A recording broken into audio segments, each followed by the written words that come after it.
Hello guys, good morning.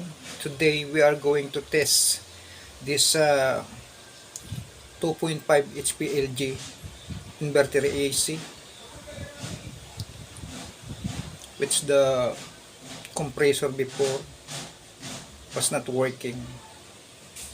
Now we'll see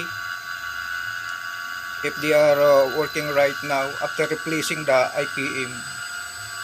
See now the indoor and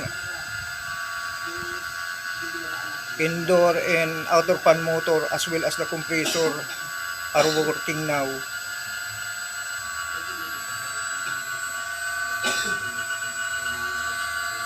We will test this for a few minutes so that we confirm that it is working fine. See, this is the indoor and outdoor fan motor. This is the outer board and this is the compressor. We are this is connected to the outdoor. Guys, now it is running well the compressor right now. We will wait until it carbonizing compressor.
So far guys, the compressor is carbonizing and it's working fine.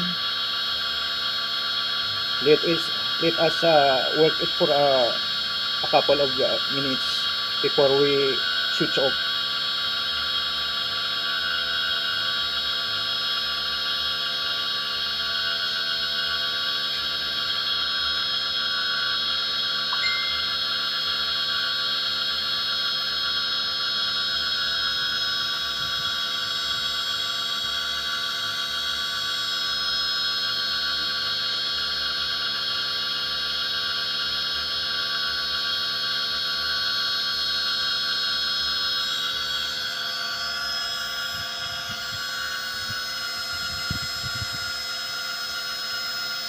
Okay guys, thank you very much for watching this video. Until next video.